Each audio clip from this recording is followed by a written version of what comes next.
Thus have I heard. Once the Buddha resided in Trayastrimsas Heaven, the realm of the 33 gods. He was there to expound the Dharma to his mother. At that very time, an inexpressible number of Buddhas and great Bodhisattvas from countless worlds in all 10 directions gathered in that heavenly palace. They came to honor Shakyamuni Buddha, who, in this age of evil times with the 5 kinds of defilements, still manifested the inconceivable power of his wisdom and miraculous abilities to help beings awaken to suffering and embrace the Dharma. Each Buddha sent an attendant to greet the world Nardwan. The Tathagata smiled and emitted hundreds, thousands, myriads, and millions of great bright clouds. These were not ordinary clouds, but spiritual signs. The great bright cloud of perfection, the cloud of mercy and compassion, the cloud of supreme wisdom, the cloud of prajna, the cloud of deep samadhi, the Srivatsa cloud, the cloud of blissful virtues, the cloud of meritorious virtues, the cloud of refuge, the cloud of praise, and other countless bright clouds. Then the Buddha produced countless subtle and wonderful voices, each one a Dharma teaching. The voice of Dana Parametta means the perfection of generosity, willingness to give without regret and with joy, and to give without expectation of reward. Sila Parametta means the perfection of morality or ethical conduct, working the Dhamma into one's daily life with intelligence and understanding. Kṣanti Parametta implies perfection of endurance and patience, involves facing difficulties, both physical and emotional, without succumbing to negativity or despair. Virya Paramita means the perfection of effort or diligence, energy or effort needed to pursue the Bodhisattva path with determination. Dhyana Paramita means the perfection of meditation.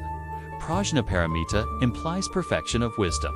There were also voices of compassion, joy, release, non-outflow, wisdom, deep wisdom, lion's roar, great lion's roar, thunder, great thunder rolling like clouds across the sky, and other countless voices. After he had produced such indescribable voices, countless millions of heavenly beings, dragons, ghosts, and gods from the Saha world and other realms also came and assembled in Trayastrimsas. Palace gods from the 4 celestial kings' heavens, Trayastrimsas Heaven, Suzima Heaven, Ksitigarbha Heaven, Nirmanarati Heaven, Paranormatova Saviort, Heaven Brahmakayik, Heaven. Mahabrahma means great pure heaven. Paratabas means little light heaven. Apramanabha means infinite light heaven. Abhasvara means light sound heaven. Paritasubhas means little purity heaven. Apramanasubhas means infinite purity heaven. Subhakirtana means universal pure heaven. Penyaprasavas means bliss birth heaven. Anabraka means cloudless heaven. Bratphala means broad fruition heaven. Sonisafa means no thought heaven. Orha means no trouble heaven. Atapa means no heat heaven. Sudarsana means good to see heaven. Sudrasa means well-appearing heaven. Akanastha means formakmi heaven. And the Neva Samshazamane means neither thinking nor not thinking heaven. All the multitudes of heavenly beings, dragons, ghosts, and gods assembled in the Trayastrimsas palace. The gods representing all aspects of nature, such as God of seas, God of rivers, God of trees, God of trees, God of mountains, God of earth, God of swamps, God of grains, God of day, God of night, God of space, God of skies, God of food, God of grass, and other gods. Alongside them came formidable ghost kings, each with a descriptive name suggesting their power: the ferocious Sai Ghost King, the blood-drinking Ghost King, the Spirit, Consume Ghost King, the Embryo Devourer Ghost King, the Disease Giver Ghost King, the Poison Collector Ghost King, the Kind-Hearted Ghost King, the Welfare Ghost King, the Great Love and Respect Ghost King, and other Ghost Kings. At that moment, the Buddha said to the Dharma Prince, the great Bodhisattva Manjusri, "Look at this assembly.